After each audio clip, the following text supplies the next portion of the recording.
Hello, hello, hello, everyone. It's Kim from K&RP here. It's a bright, sunny, wintry Manitoba afternoon. It's currently -3 Celsius with a -8 wind chill factor, which is 27 degrees Fahrenheit with an 18-degree wind chill factor. Winter's hanging on. We just haven't got spring weather yet, although the sun is strong enough to have things melting. It's making a mess of the roads. Yesterday, I had to take a run to my daughter's place in the next town, and it was blowing snow. The highways were covered in the snow with people driving on it. It was slick. It was not a fun drive, but this is what we deal with at this time of year. Doesn't know if it wants to freeze or not. So I've been doing that 100-day challenge, the creative challenge, and yesterday, was it only yesterday? Must have been. Anyway, I had watched Janet Nash's video on making scrap tassels. So I made a bunch of scrap tassels, and she went on to explain about adding some blings, some embroidery, some buttons, some stitching, some beads, whatever you have. And then it makes such a lovely piece to dangle off your journal, but you can also use it as a snippet. Like you could snip this piece off and this little star embroidery would still be there. So I could snip this dangly bit with beads off. I could take this piece off with the dangly sequins. The same thing I stitched on this rose. It's very thick. I don't know that I would want that in a journal, but it would sure look cute on the front. Of course, sequins, strings of beads. I tied on a whole bunch of really fine crochet cotton. It's more like a thread weight, very fine.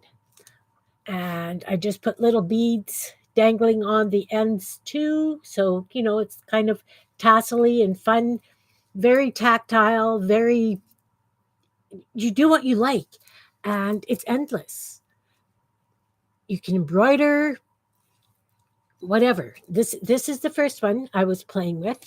And then I started a second one and realized that when I'm doing some embroidery, like these little French knots, you always have a bit of thread left over on your needle. I don't like to re-thread.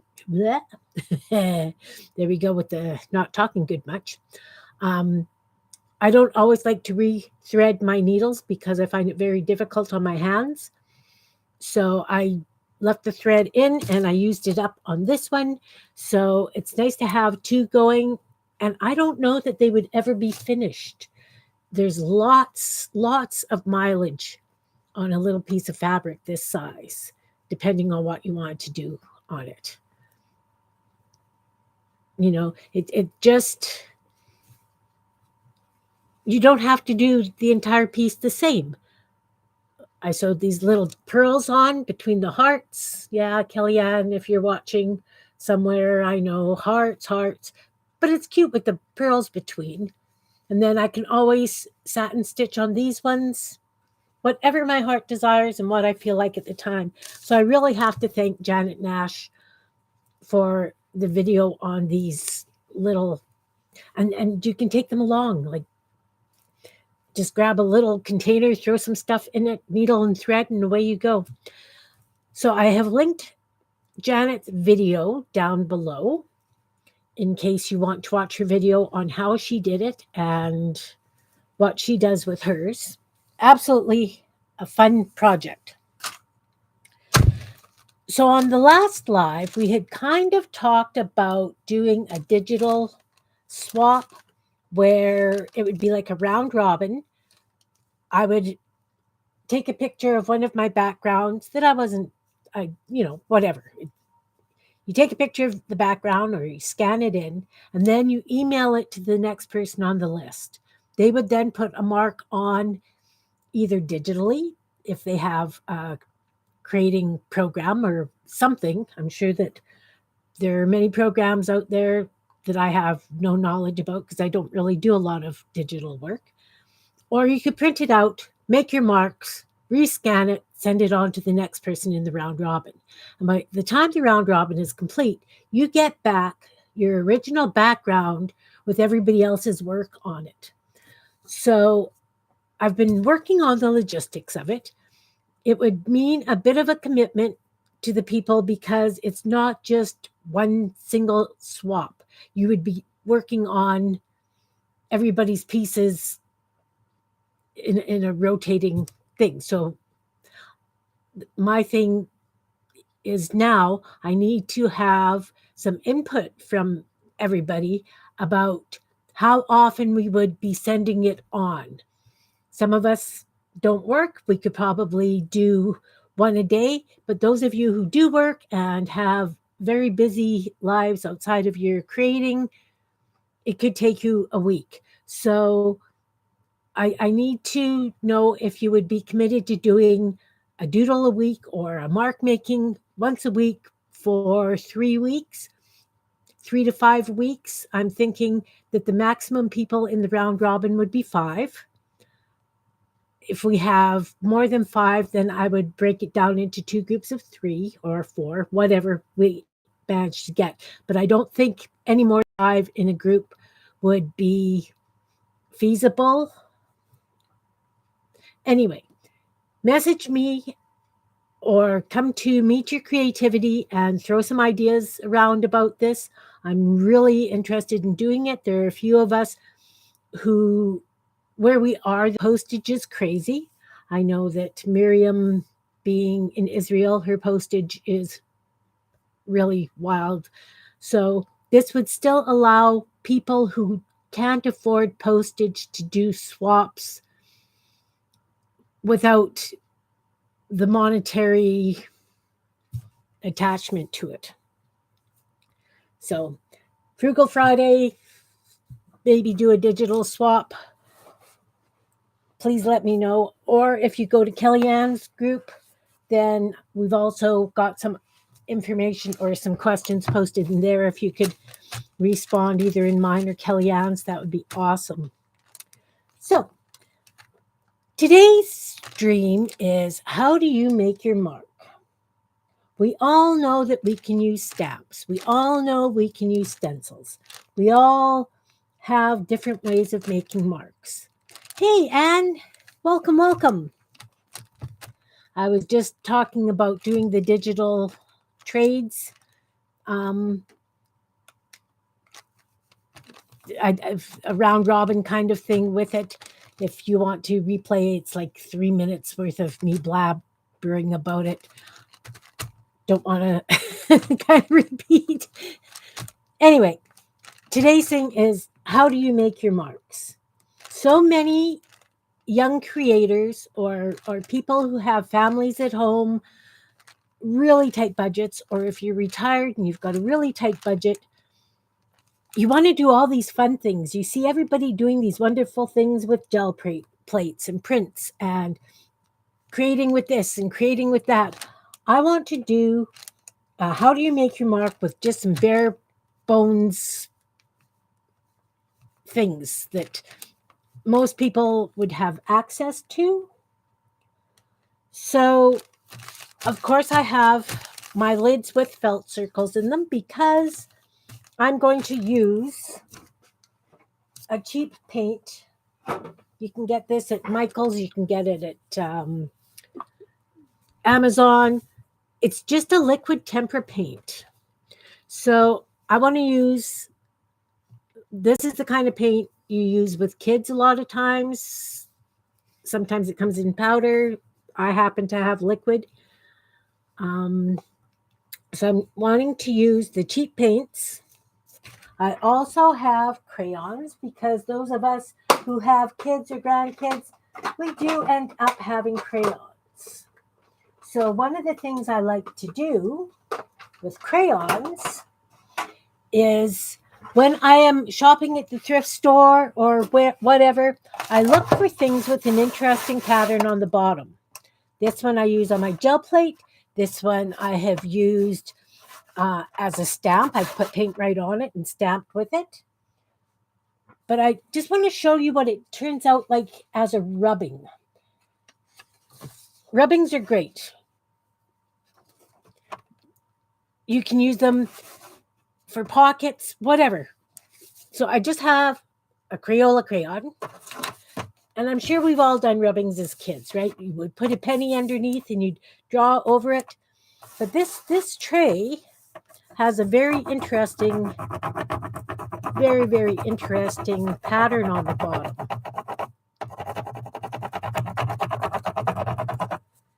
And I have used it for backgrounds, like I say, on my gel plate. I have used it as a stamp, again, but it's got an interesting pattern. So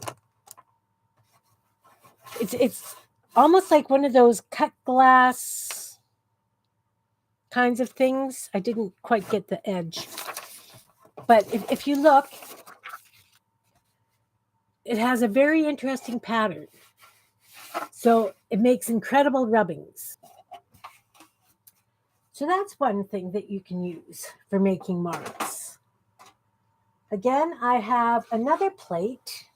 Oh, this is a bowl. Let me just dump this stuff. And this one also has like a cut glass kind of image. Also makes incredible rubbings. Incredible rubbings.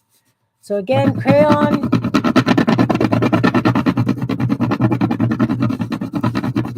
And then you can cut them out. You can add them to a card. You could use it as a pocket. But again, a dollar store bowl. It was $1.25, I think. And not only does it serve great purpose as a bowl, it works on the gel plate or as rubbings. If you don't have a gel plate, that's fine. Not everybody has one. But for those of you who do, these are the kinds of things you need to keep your eye out for different things. So that's doing rubbings. Of course, there are stamps. I am very fortunate that my husband makes me some wooden stamps. Again, not everybody has these, but there are ways that you can make your own stamps without having somebody make them for you or spending big money. Voila. The old toilet paper rolls. You know how often we use them as crafts with the kids? It's not just for kids anymore. Let's put a hole in it, cut a ring.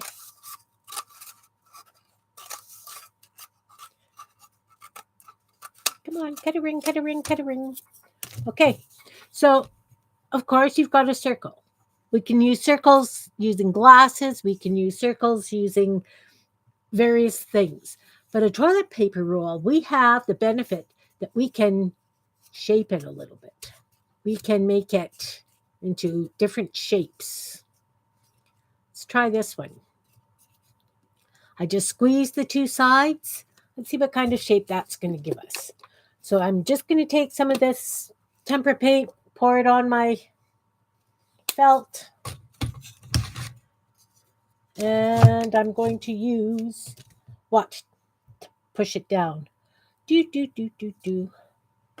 Again, everybody's got something that they like to use for making. I wanted something a little harder.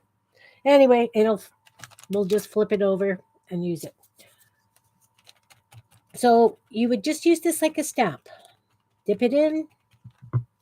You've got it. Push it down. You just made a mark. So you can do different shapes with this, right? We did kind of like, that's almost like an eyeball shape. Let's try another one. And the nice thing is that this is truly your art, because not everybody has an eyeball shape stamp thing. And you know what? Yeah, it's going to wear out.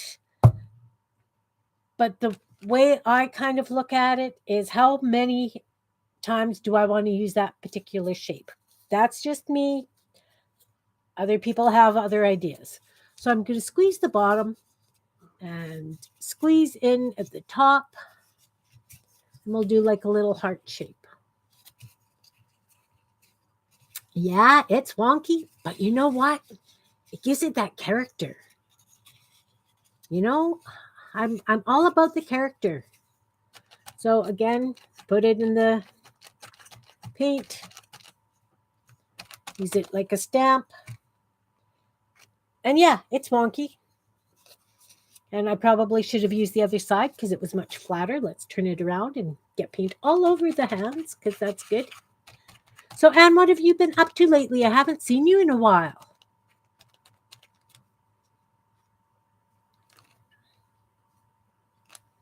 That's a better heart shape. Much better. So there we have using a toilet paper roll or any other kind of roll. Cut it in slices, bend it up, make some interesting shapes out of it. You could even take it, and I'll cut one more.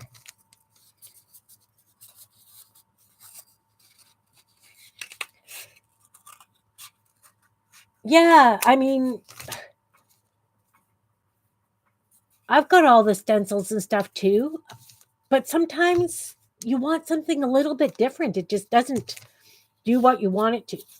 So I've got the toilet paper ring. I'm going to cut a slice in it.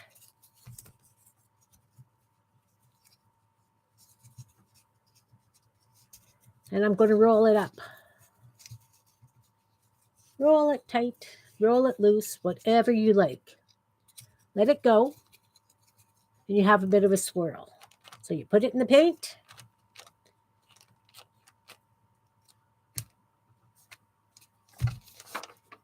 And you get a little swirly shape. Of course, if I cut it and did it really tight, they could almost be like little flower shapes. But still, you know, it's a different kind of mark. And they're not all going to be the same because they don't necessarily stay together the same way. Piece of toilet paper roll, little bit of paint. You could use a stamp pad, whatever you've got. We're trying to keep it cheap.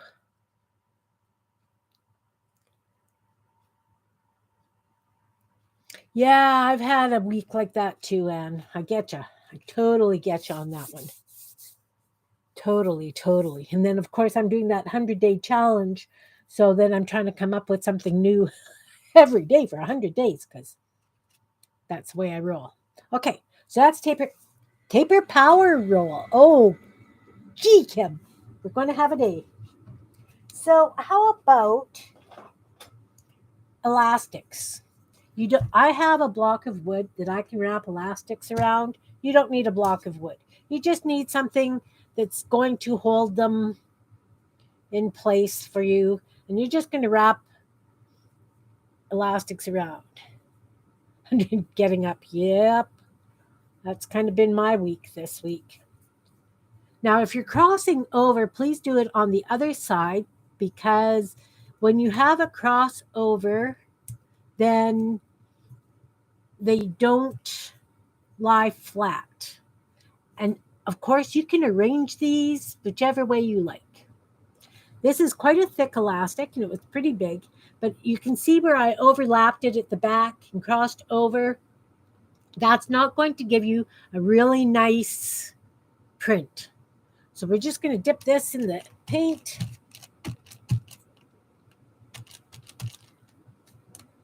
And we're going to use it like a stamp. And it just gives strange lines. However you wanted to put them down.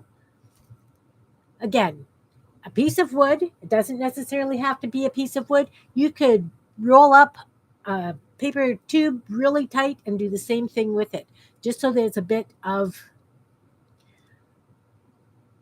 solidity behind it. So not only can you do it with elastics, you could do it with string. string, thread, yarn, something that you can wrap around the block or the what you want to use.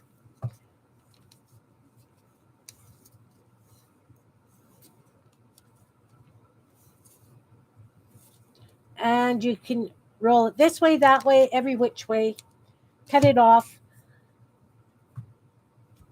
You could use a piece of tape, you could hold it. It depends on what you want to do with it. I'm just going to turn it over upside down, and I am going to put a piece of tape just to hold it in place while I work. Again, this is just crochet cotton. It's a very thin, very fine thread. Like, you can use thread. You could use whatever you have. Shoelaces. So you're going to dip it in. Yeah, perfect. Something you can't remember. I like things you can't remember. Dip it in.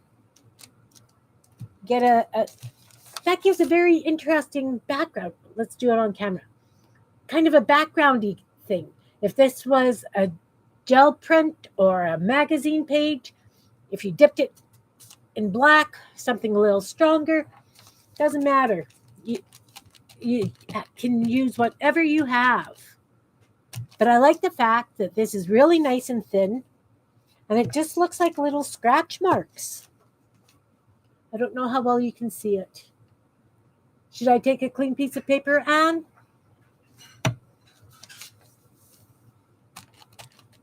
Or maybe I should put a piece of foam underneath. Do I have a piece of fun foam here? I had one. Okay, I don't. Thought I did. I will find one. You know what? Let's just use a piece of felt underneath. Something, if you've got a stamp that's not stamping really clearly, or it's got a bit of dead spots in it, if you put a piece of foam or felt or something soft underneath it and then stamp, you'll get a nicer impression. So that's the block with thread. Again, you can use yarn, you could use string, you can use twine, whatever kind of stringy thing that you've got that you can wrap around a piece of wood, a piece of folded up cardboard, even like a plastic box kind of thing. Perfect. Yeah, I've got fun foam shapes as well.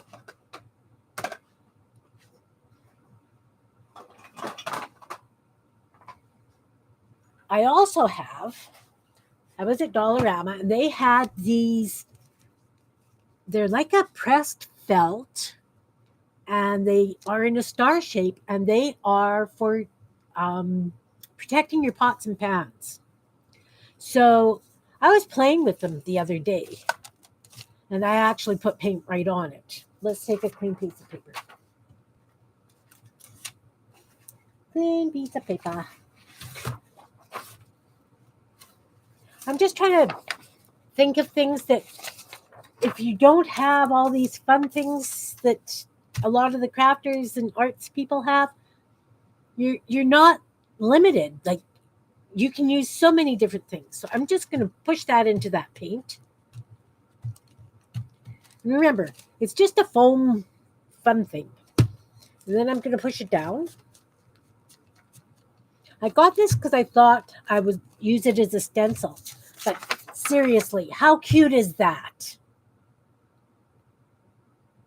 Yes, markers and pens make great circles. So this came in a package of 3, and they were small, medium, and large. So this is the smallest one. I have medium and large ones. So again, from this, I got the 5 wings on each of them. I got the centers on each of them. So that's a lot of stamping stuff to play with.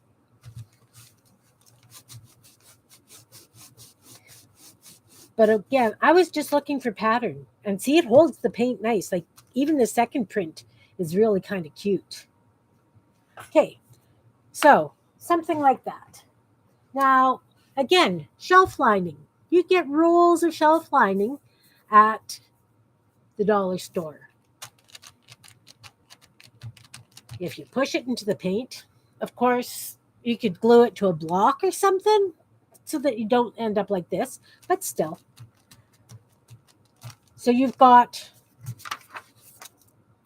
a stamp that way. Or if you have a stencil brush or a toothbrush, let's use a toothbrush because everybody's got an old toothbrush kicking about their house.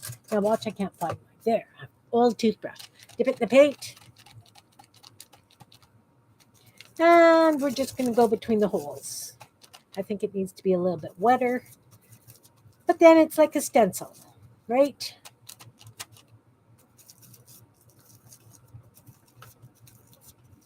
Shelf liner.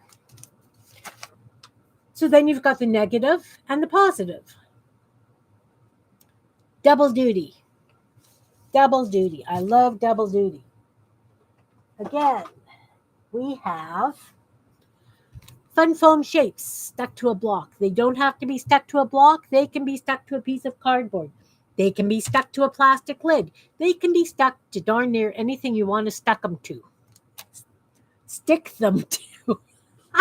Oh, maybe I need to go back to bed and try again, right? So again, fun foam shapes, a little bit of paint.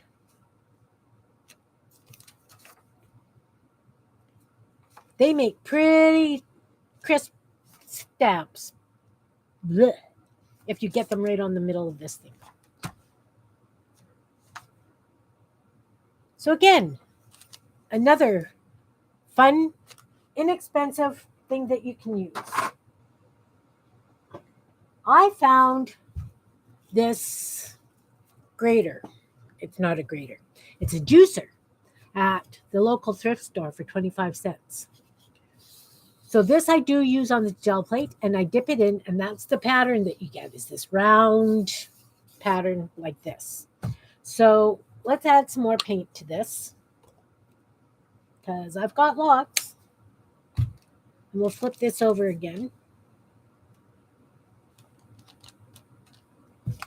And I don't know how well this is going to go in here. Oh yeah, not bad.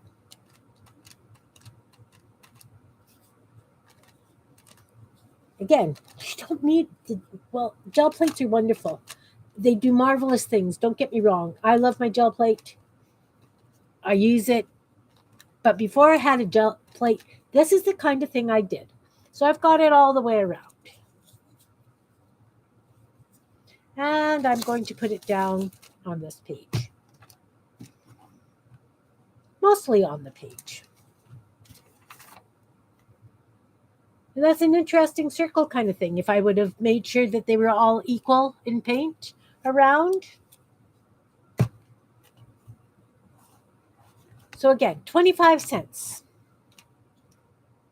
Interesting stamp. Okay. Now, what about a cookie cutter?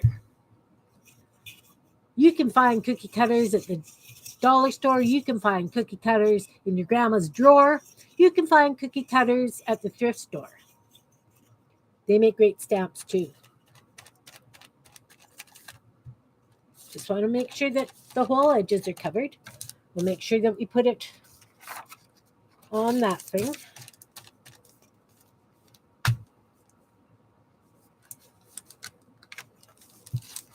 Again,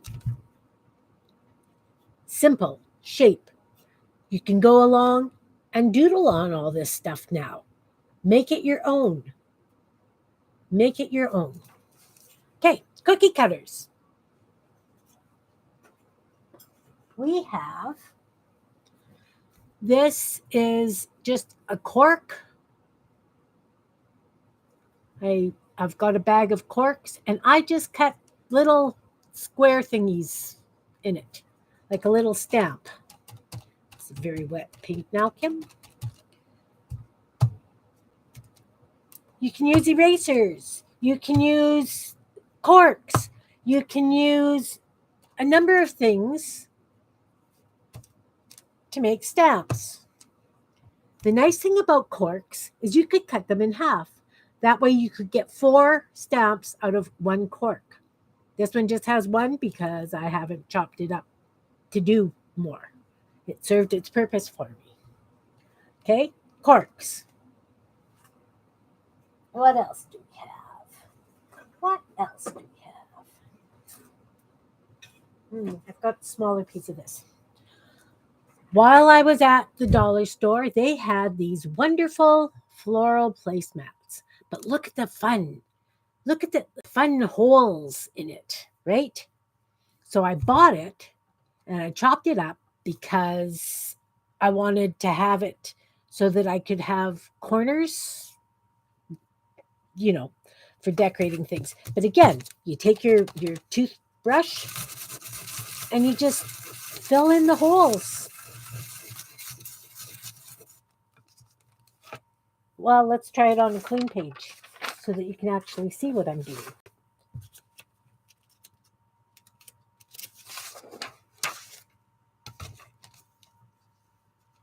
Hey, Jan, welcome, babe.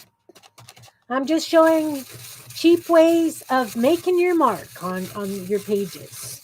So right now I'm just using tempera paint, just kids grade watercolor paint, liquid tempera, a placemat that I found at the dollar store. It was a very pretty flower thing until I chopped it up. And I'm using it as a stencil for backgrounds, for adding a bit of color here, there, and everywhere. Also, I found an egg-shaped one. But isn't this one fun? It has long lines. It has circles. It has flowers. It has dots.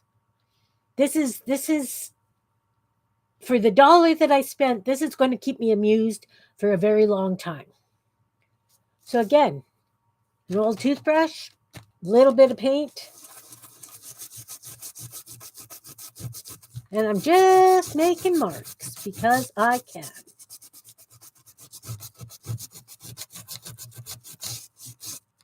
I'm just showing cheap things. Yeah. Cheaper ways of doing things. Okay, it was a little bit wet and I didn't have it pressed down. But those of you who stencils do know that, you have to watch your pressure so that you don't get the run on like that. Okay, so I've got this wet paint. And we've got this bowl bottom. Let's dip the bowl. I don't think the bowl bottom will work if I dip the whole thing in. So I'm just going to go like this. Because that's who I am. I'm not totally messy today. Surprise! So again, plastic bowl bottom. We did the rubbing with it. Now I'm going to use it as a stamp. Isn't that cute? Little flowers. Hey, Mariah. Welcome. I'm just showing what I use for stamps and stencils on a budget. So I'm using the bottom of a plastic bowl covered in paint. It works great on the gel plate. But I'm doing this for people who don't have gel plates. Because not everybody has a gel plate. I didn't have a gel plate for a long time. And don't get me wrong, I love my gel plate and I use it. But sometimes it's fun just to go back to the old way of things too. Again, bubble wrap. We all know bubble wrap's a great thing to use for mark making. So you can either do it this way, or if you were using it on the gel plate, that would be a negative. It would pull off the paint that was there. So it would be the reverse, like that orange page that I used on Tuesday when I chopped it up to make all my other stuff. So bubble wrap. Again, you can get bubble wrap various places. We're having a craft lunch. Oh no. Plastic canvas. Plastic canvas is a wonderful thing. You can make really gorgeous needlepoint things with plastic canvas. I don't make needlepoint things with my plastic canvas. Can you tell? So we can do it this way. As a stencil.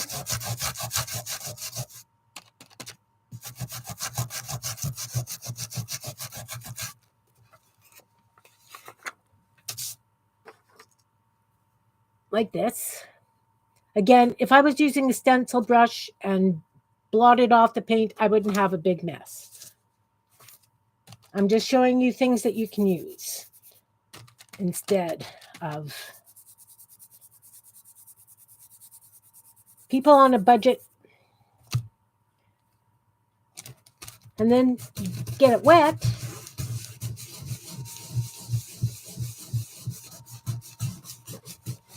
Love your new web page, Mariah. It is stunning. Personally, I like it this way. In that strange crosshatchy background. And of course, the red picked up all the blue and stuff that's on there. Doesn't matter. These are going to make great fish pages. Okay, so those are those kinds of things. A silicone hot pad. It's got wonderful little hexagon things on it. Great on the gel plate. Also great to use as a stamp. It would probably work just fine in the stamp pad. That's way wet because I've got a lot of paint on there. But again,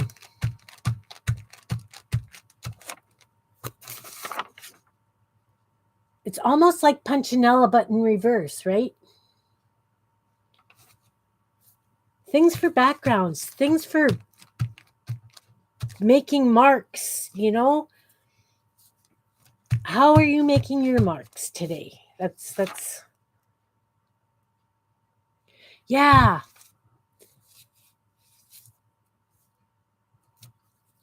They're fun. I thought I had more than one because I was going to chop it up so I had little pieces so I could use them on ATCs and things. I think it'd be gorgeous on inchies. I guess what I could do is get the paint on it and then put the inchies and whatever on top. And, you know, but paint, you know, paint. Kim and paint. We go well together. Okay. So, what else have I got? What else have I got? All right. Meat trays, plastic trays. Has a nice bubbly kind of thing on it. We're going to do it this way. Drag the felt with the paint on it across, put it down. Let's get a new page before it dries.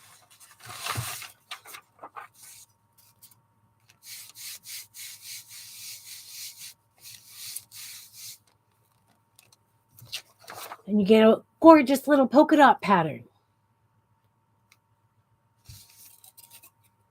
Meat tray. Again, you get a meat tray. Let's just cut a piece off.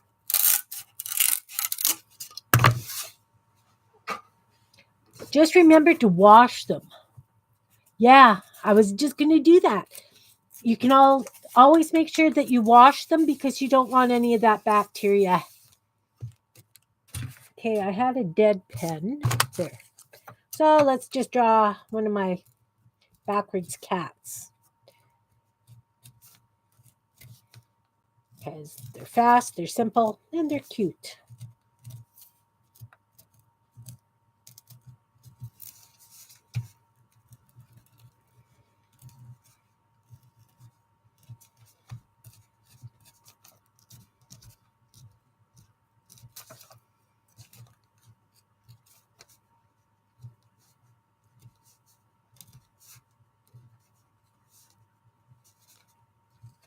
So you make some sort of impression. You know what works really, really good on these is if you take a kid's coloring book and you put the kid's coloring book image on top and then draw through the image, you can get some really, really awesome things. So again, you would just take it and smush it about in the paint. Okay, we'll have to get dirty this time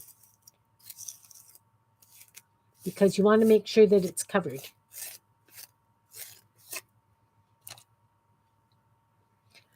And then you just use it like a stamp.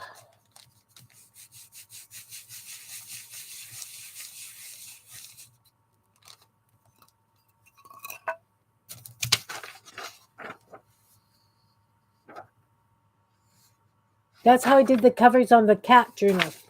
I did a whole bunch of cats on the trays, and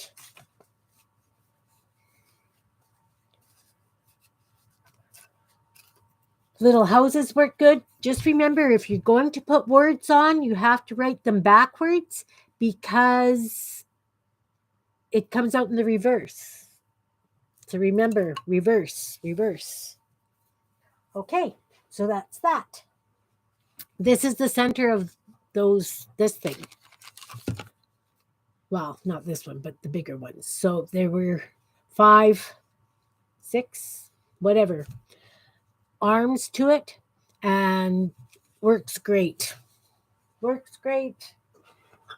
Okay, what else do I have here?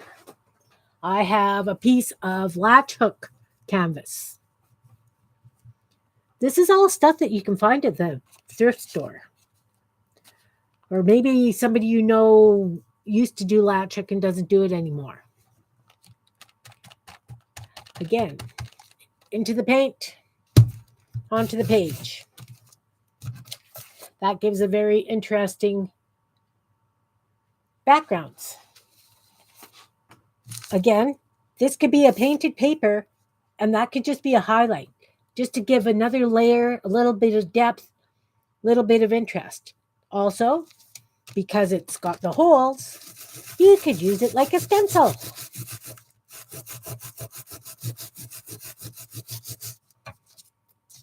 Again, my brush was very wet where I started, but if I would have wiped it off a little bit, then I would have a wonderful little stencil.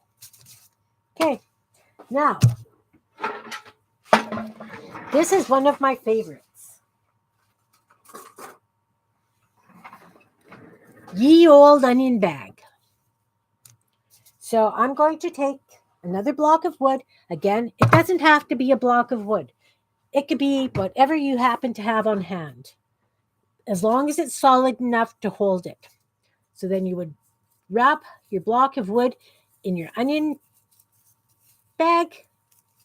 Give it a bit of a twist so it's kind of tight.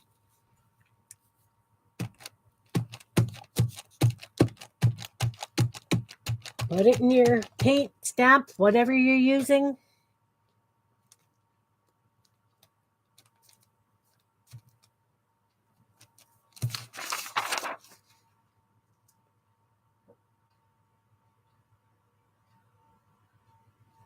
Is the crowd going wild? Ah, yay!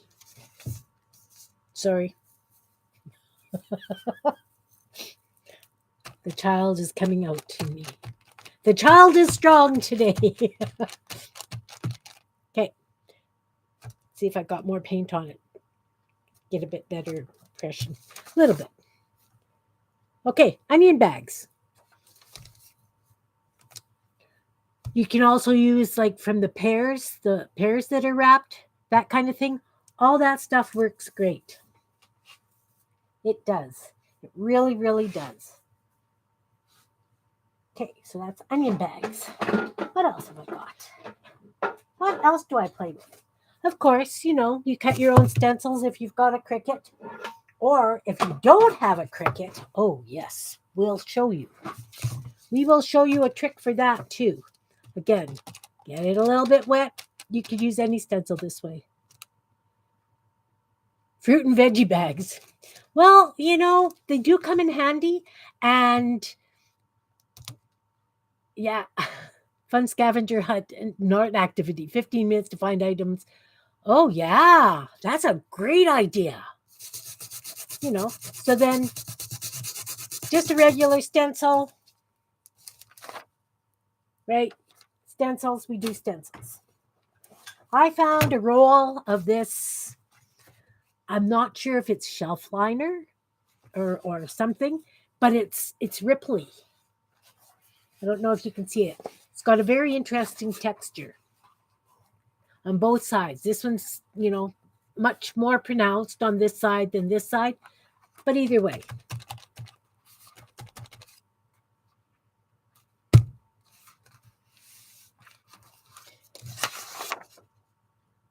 Shelf liner. Love shelf liner.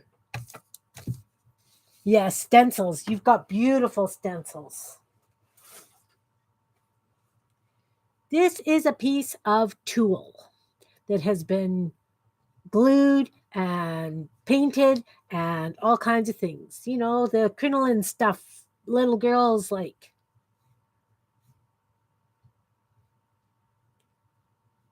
It is great on the gel plate too. I used it on the gel plate often. But I like having like just little patches of stuff too.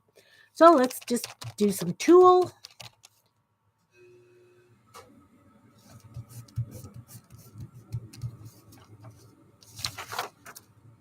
That's the tulle. All these kinds of things in the background. You'll come out.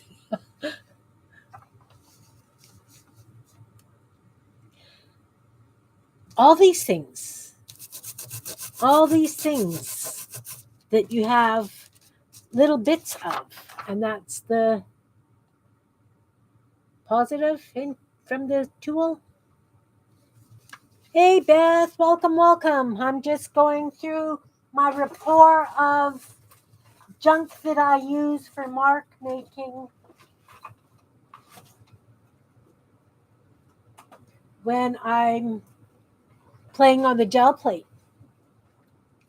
This, I took apart one of those bath puffs. Again, what a lovely mesh. Lovely mesh. I will use this piece of wood. You don't have to use wood. I happen to have pieces of wood around. Thank you to my husband.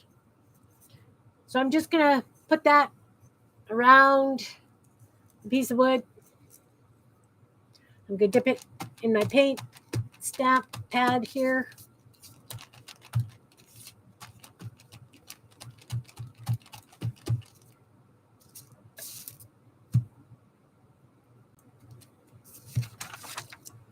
And that's a bath puff, one of those white bath mat things. Again, an interesting mark. Interesting marks. And they don't have to be blatant. They can be soft. They can just give you a hint. Just something to break up solids.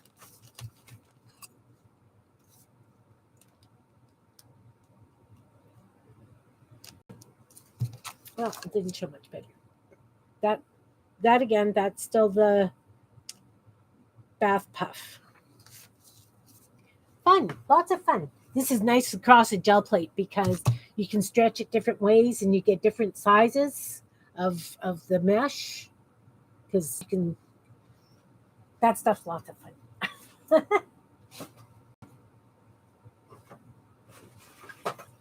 And of course, we have this stuff, which is that mesh stuff, magic mesh, or it's what people have been making wreaths out of lately.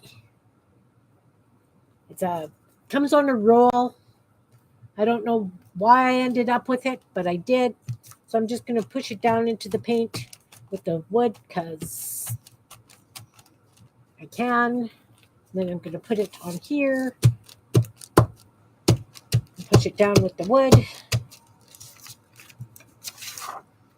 And again, just very light hints. If I was using black, it would be clearer. But again, just showing how to make different marks with various things that we have kicking around. Things that kick around. Then, of course, there's always the lace. One day, yeah, it's good with the toothbrush too. That you really have to hold down quite tight because it moves. We'll try this lace. One day my lace will be stiff enough that it will work well as a stamp.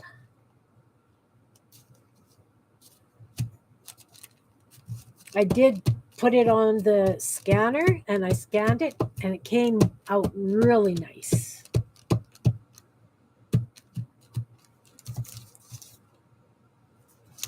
Okay, so that is the lace. This I have tried using as a stencil.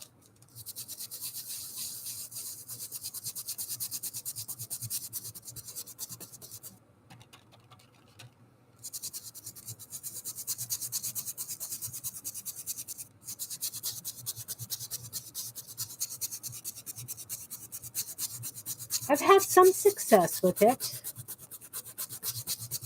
But I think what I have to do is dip the lace in glue and get it stiff. So lace works good as a stencil. You have to have patience and you have to get it to the point where it's pretty darn stiff.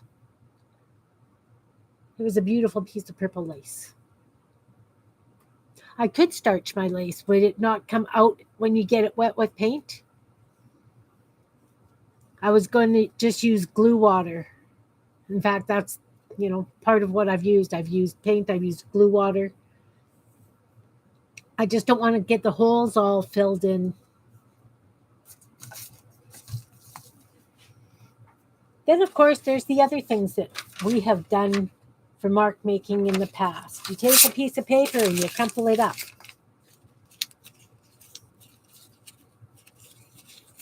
Oh, yeah, I guess. There's that iron word, though. I don't know if these are cotton laces or if they're acrylics and if they would melt. So you take a crumpled up piece of paper. You could use rags. You could use sponge. You could use whatever you have.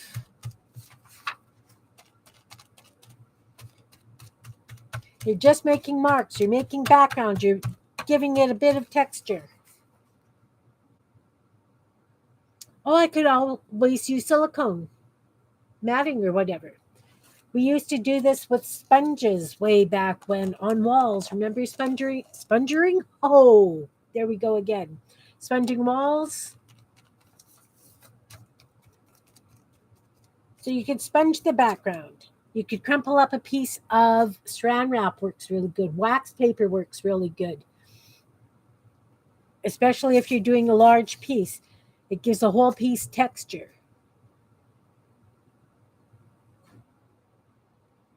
Into a board. Oh, and is that like the spray starch, Anne? Or is that the liquid starch that you soak it in and then block it?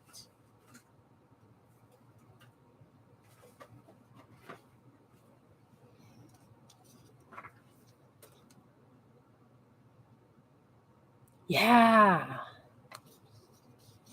I have no idea what this is from, but you can tell I've used it on the gel plate. It gives a really nice. I have no idea what this was from. But those are the kinds of things you need to watch for. Something different.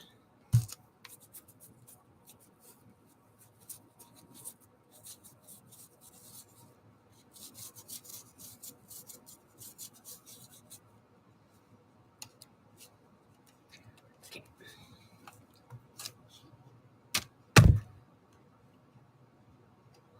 I don't think it's from a chocolate box. It's a hard plastic. Hey, Pam, welcome, welcome, hun. Glad your girl got home safely. different things. Jan, I think maybe it was from some tools or something. Okay, Mariah, thanks for coming. Take care, hun. Say hi to Patricia for me. So I'm just showing different things that I use for doing mark making when you don't have all the stencils and stamps. If you're just starting out and you want to try things, I'm just going through various bits and pieces. You've got a blizzard? Oh no. We just have sun and blowing snow making the roads like ice.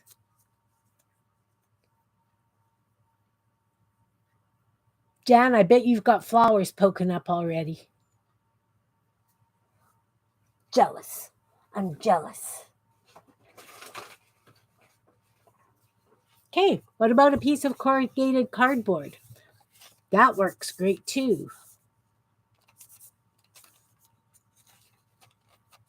Is that normal for where you are, Pam? Or is that something strange?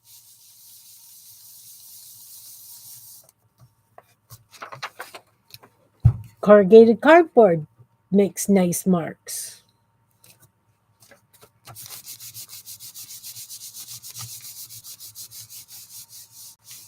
Oh, is it far to pick them up, Pam? Driving in a blizzard does not sound like fun. Okay. Are they off after this? Is it spring break for your kids next week? I think it is for the kids here because my grandsons were saying something about spending time here next week.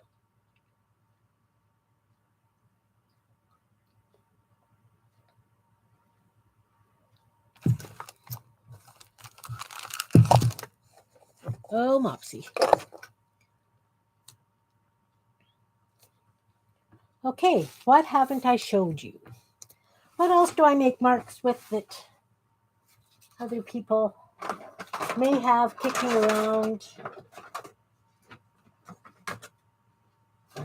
Lots of foam shapes, right? Stick those down on cardboard or anything. Another onion bag.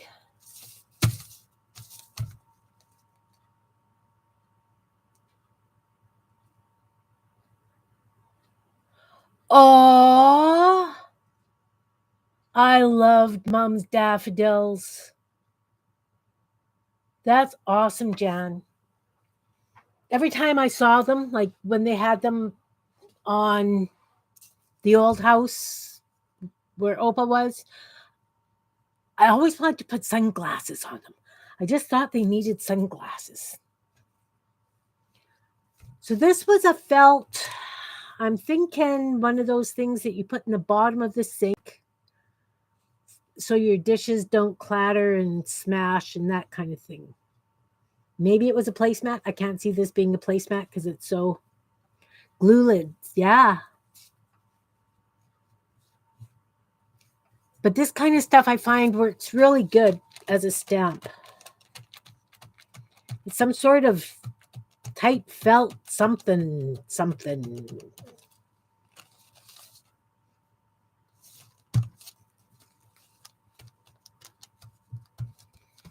I've glued lots of stuff to lids, corks, wood. I have lots of bits of wood with stuff glued to them. So that makes a very cute little stamp.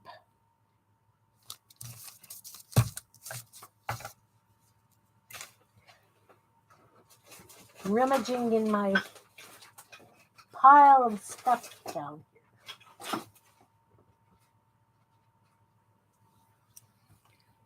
Not sure what this was from, but it's about an inch deep, and it's got all these little holes on it.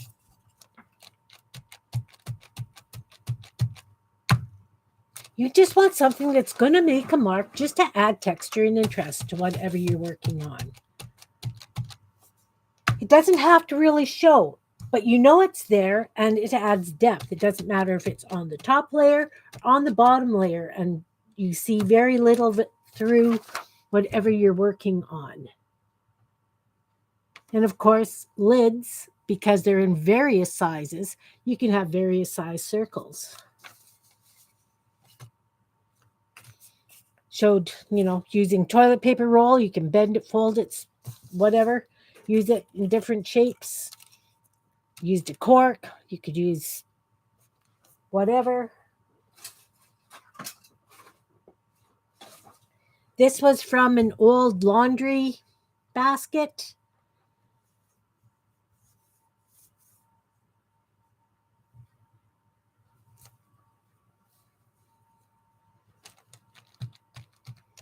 Let's use the wood. Got enough paint on my hands, I think.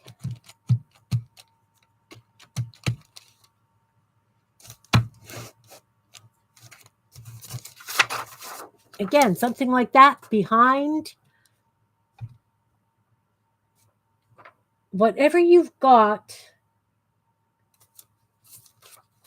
Now, some of these things you can definitely not use on a gel plate. Like I wouldn't use a fork on the gel plate, but it does make nice marks just on paper.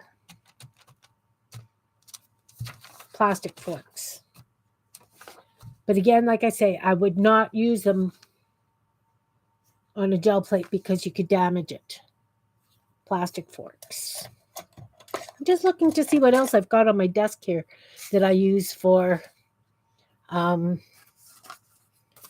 old greeting cards. They're really nice and stiff. You can wobble cut.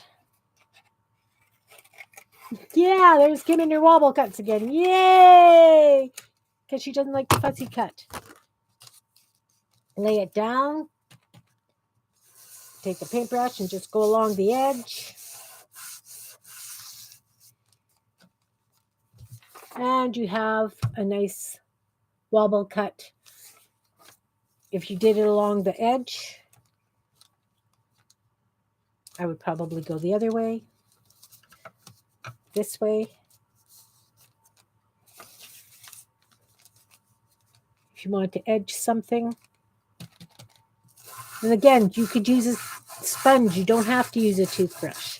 You could use a sponge. You could just use a regular paintbrush. You could use markers. You could use whatever you have. Okay, so we've used crayons and done some rubbings. We've used a variety of things that you could have around the house to use. You can make stamps and stencils. Calligraphy with a fork. Oh, that would be nice. You're going to have to play with that, Jan, and put it on the group page. I would like to see calligraphy with a fork. I really would. Really, really would. And of course, if you've got punch outs, they make great stencils. You don't have to use paint. You could use marker. You could use gel pens. Even with gel pens, around the circles or around your stencil. The way we used to use stencils as a kid. Mark making. Just make some marks. If you used a big black marker and you just did these kind of lines. Mark making. Something like that. If I do that kind of thing on a master board or something, then I'll go over it with a white gel pen. Just to tone it down a little bit and just to add that little bit of depth and interest.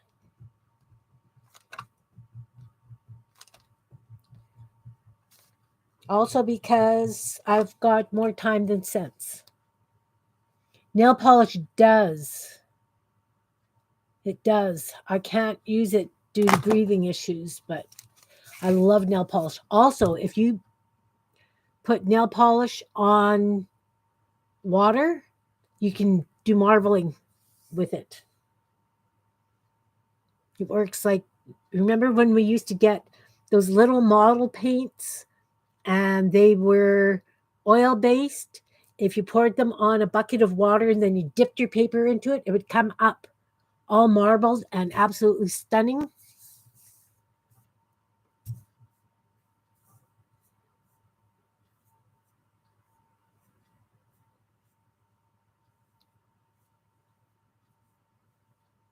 It is. It dries pretty fast on the water, so you have to be pretty fast. You have to have your paper ready to go or have your paper already in the water, pour it on, and pull out.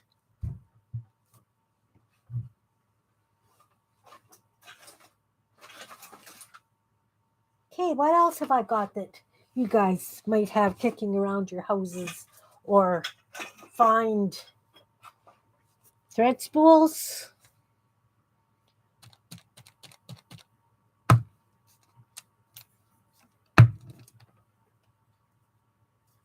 I like this one. That's almost, oh, you know what? I could do some really fun eyes with that. How come I haven't been playing with it?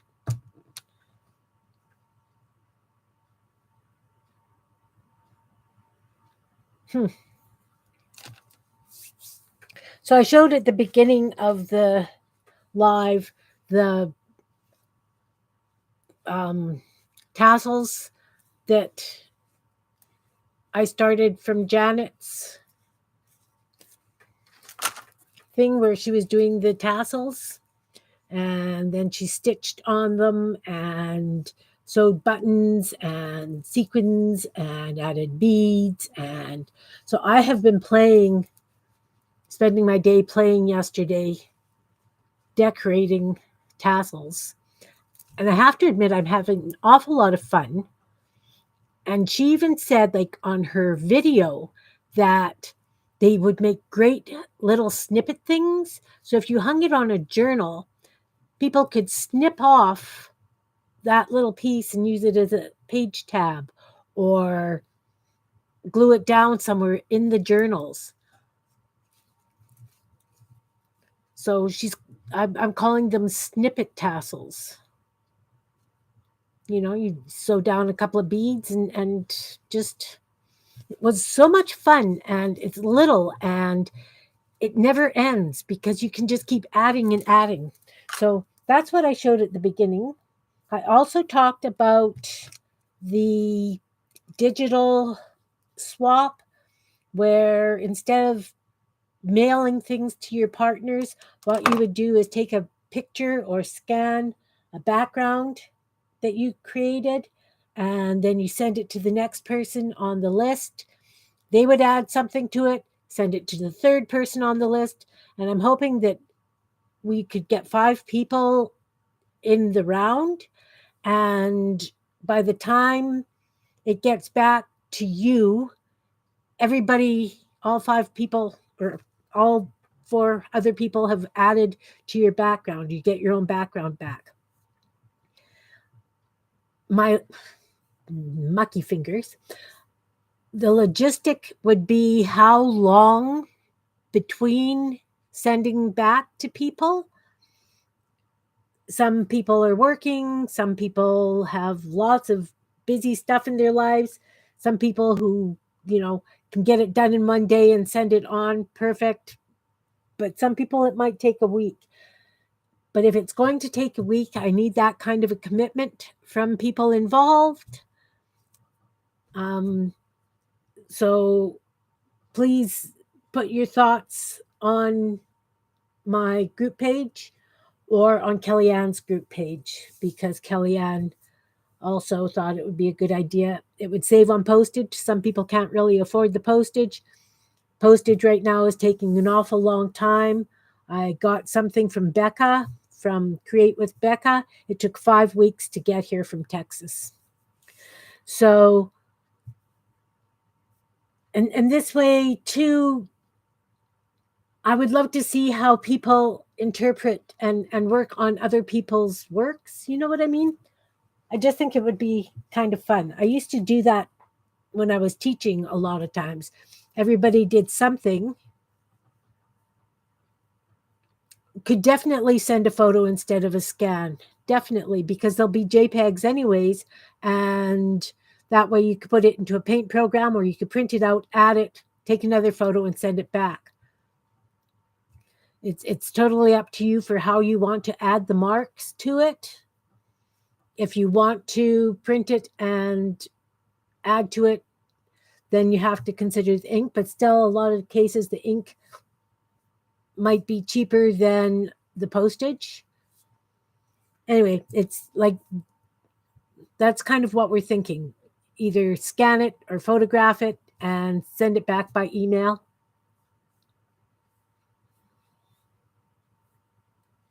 And of course, if you're doing digital or whatever, it's totally up to you. That's right. That's right.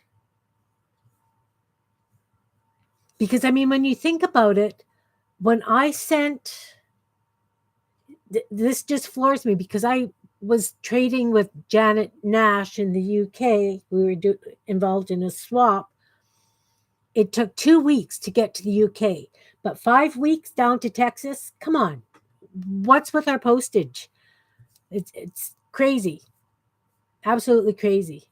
So it's something to think about. I would really like to see if this is feasible, or if we wanted to do a tag swap. I know, silly expensive, silly expensive.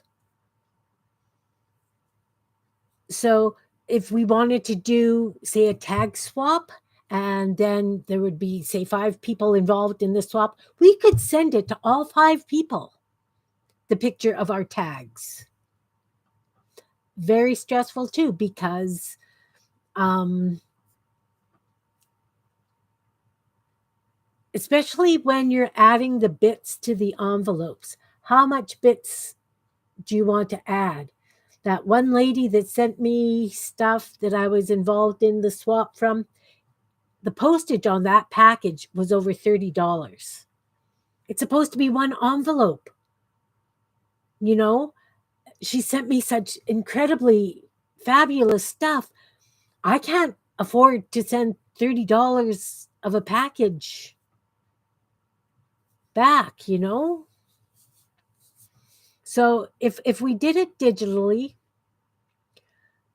I think that would be fun. And I'd like to do the round robin because I think it would be a lot of fun. Everybody has such wonderful ideas. They're so creative. They've got different ways of doing things. I think that could be a lot of fun. It, yeah, yeah, definitely intimidating. Definitely. What about these people who are just starting out? They don't have all the bits and bobs and doodads that we've got that, now I could stuff an envelope. I could stuff a truck for pity's sake, pretty much. But how much do you send? And because the majority of what I send is homemade, like I don't do the fussy cuts. I don't have this. Yeah, truck might be cheaper. I don't have purchase stickers as a rule.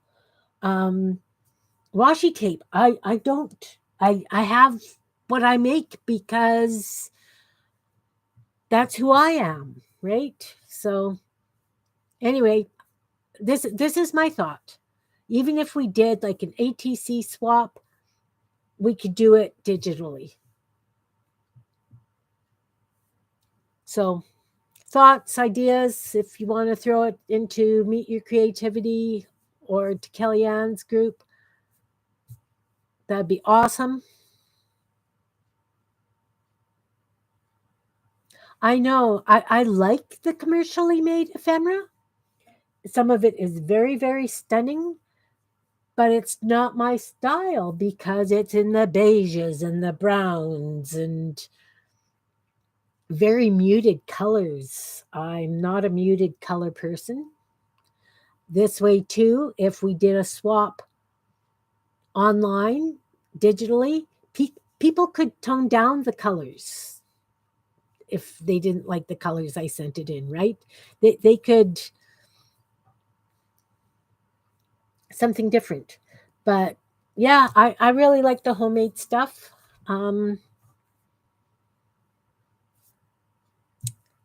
Yeah. You guys haven't been here. I have a desk mascot. This is Mopsy. It's a dust bunny. Mopsy is covered in bits of thread from my sewing because I found that as a dust bunny, she works wonderfully for picking stuff up off the desk. I originally made the dust bunnies because I had a friend who was really an anal cleaner. Like, I can't, it's who she was. My house is lived in, it's not dirty. It's might be a little bit dusty, but it's not filthy dirty, if you know what I mean. So I made these and I left one under her bed and one under her bathroom door. She wasn't amused. And this is the one I have left. She was hiding in amongst stuff. And I found her when I was trying to rearrange. So I now have a desk mascot too. So, and as I say, she does like to roll around in the bits on my desk, but it's true. She does collect stuff. So I needed a desk mascot like other people. I'm keeping up with the Joneses. Puh, mucky fingers. So that's kind of all I have that's mark makey for today. I probably have more somewhere, but I just wanted to give a quick rundown on how you can make marks without spending lots and lots of money. I've noticed that a lot of the people who are streaming and coming to the streams, many of us are retired, so that means fixed income. So, yeah, we've got that bit of disposable income that we can buy some of the fancier stencils and things, but then you really have to love the stencils and things because that's what you've got. Oh, I know what else I wanted to show you. Another idea for mark making. I got this from, I just have to go and get a roll of tape because my tape used to be beside me and now it has moved.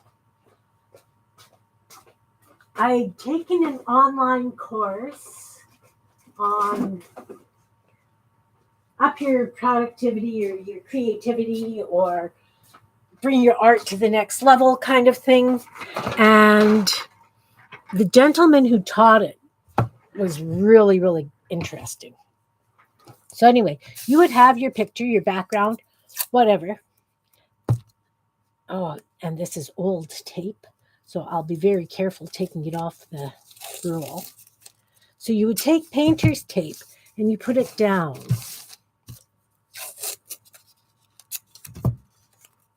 Of course, you would be doing this probably on a canvas board or something else.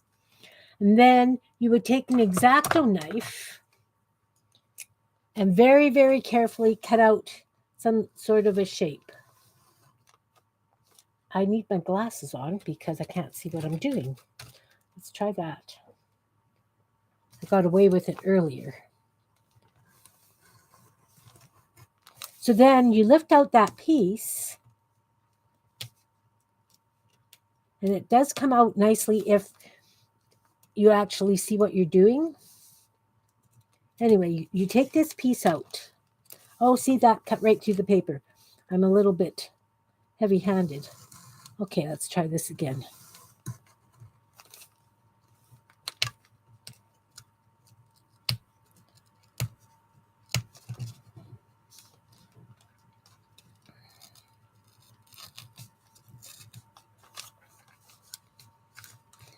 Okay, it wants to take the paper.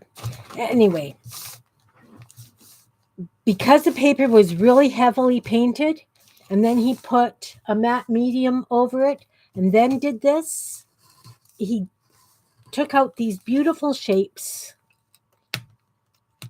nice crisp shapes, and then would paint over them.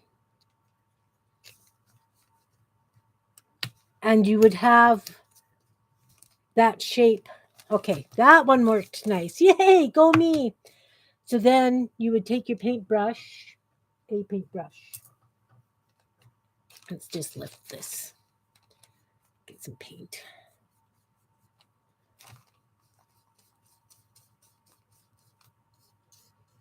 So it works like a stencil, but you cut it right onto the work that you're doing. And then you take the tape off. And he did like a series of the same kind of shape.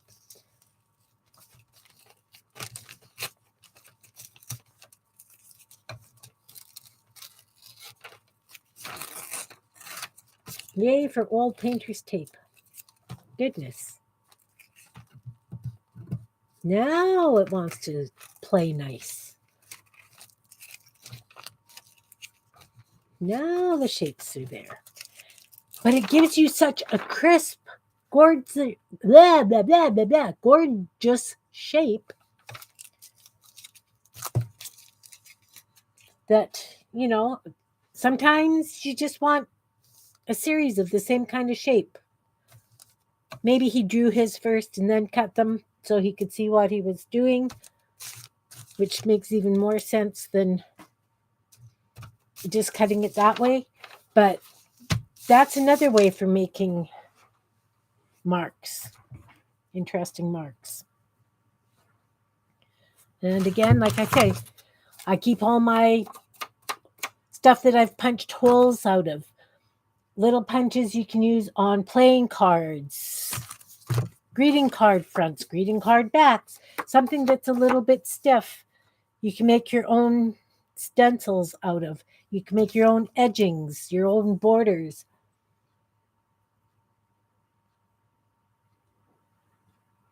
Make it your own.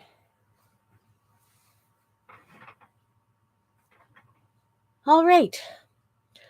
So I guess that's all I have for today. I've gone way, way over my 1 hour, which is okay. I am now going to be streaming Sunday afternoons at 1:25 or 12:45 as well. I found that quite a few people are looking for something to do early Sunday afternoons. Last time I did one, they asked me not to go when my hour was up. They were waiting for, I believe it was Shannon to come on. So I think I'll do my hour at 12:45 on Sundays as well. I always have something to share, be it something like this or something different. So that's all for now. Thank you. I just want to help people create, and I just like to make sure that even if you don't have all the toys everybody else has, you can still create with what you've got. That's a big thing. So thank you. Thank you, Jan. And you guys are welcome. I'm glad you stopped by. I hope that something here may have tweaked your creativity into going, hey, I wouldn't do it that way, but I sure would do it like this. And I love it. And if you guys want to share anything that you create and meet your creativity, please do so. And on that note, my mucky, yay, you made it home safely. That's awesome, Pam. Absolutely awesome. Pam finished her mint-colored Pamerals. She showed them off in her video this morning. They're very cute. She's got a big crocheted butterfly on the front pocket. It's really sweet. Yeah, I was just saying goodbye, Pam. But while I've got you here, Pam, we need to set up a time where I can show you how to do that scarf pattern. So you need to really let me know what works for you for that. It could be an evening, whatever.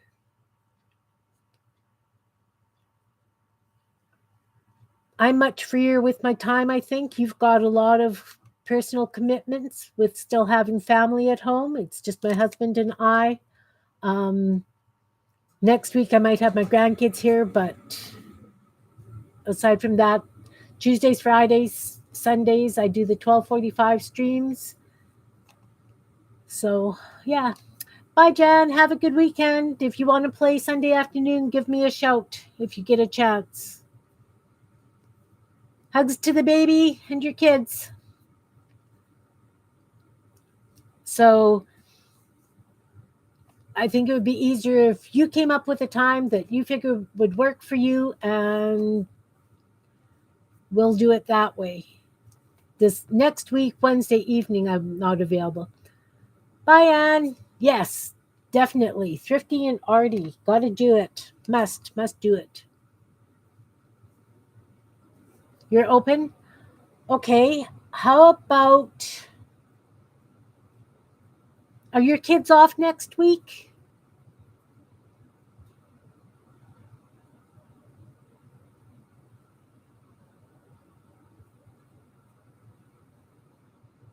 When is your spring break? Oh, they've got school? Okay.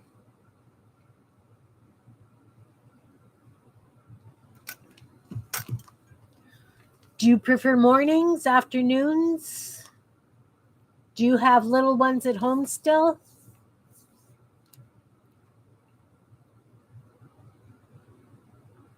First week of April. Okay, is that, I wonder. I wonder if my grandkids were actually talking about week after next. Mornings are good. Kids are all in school. Okay. What about if we did do. How about if we did, just trying to think if there are any dentists or doctor's appointments next week. Um we could do Tuesday morning before my live, like if you want to meet. Are we on the same time zone? It's 2:11 here right now.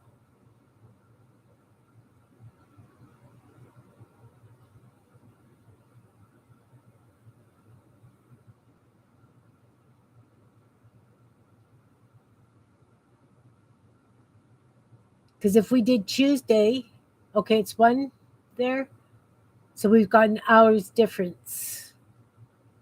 So say 10 o'clock Tuesday morning, would that work? For 10 o'clock my time Tuesday morning is 9 o'clock your time. Are your kids at school by that time?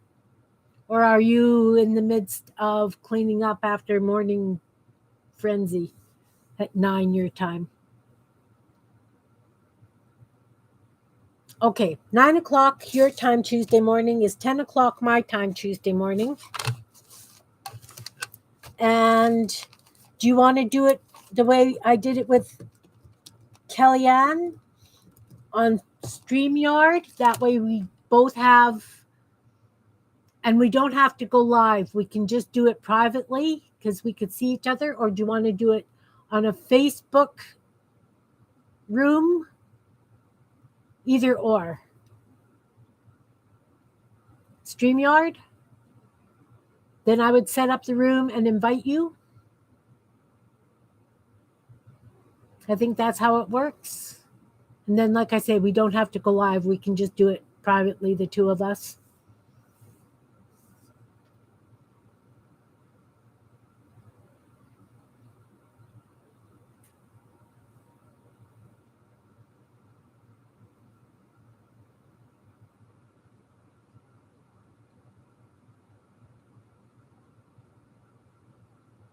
We can do it either way. It would be entertaining. Okay, so let's do StreamYard, 10 o'clock my time Tuesday,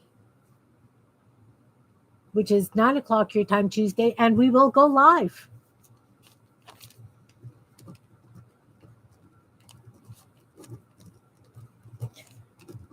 So what I'll do is I'll set it up and send you the link through Messenger, Facebook Messenger. And then I believe all I've done when Kellyanne's invited me is I just had to click the link that she sent me. So we'll do that Tuesday morning, and I think that'll be fun. So have a big ball of yarn and a crochet hook. You know the basic stitches, or am I teaching you right from scratch?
Pam?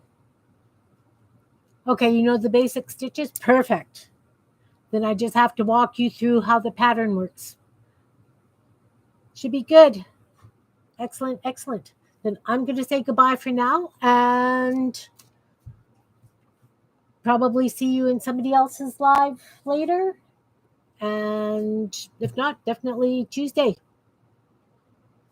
Have a wonderful weekend if I don't see you.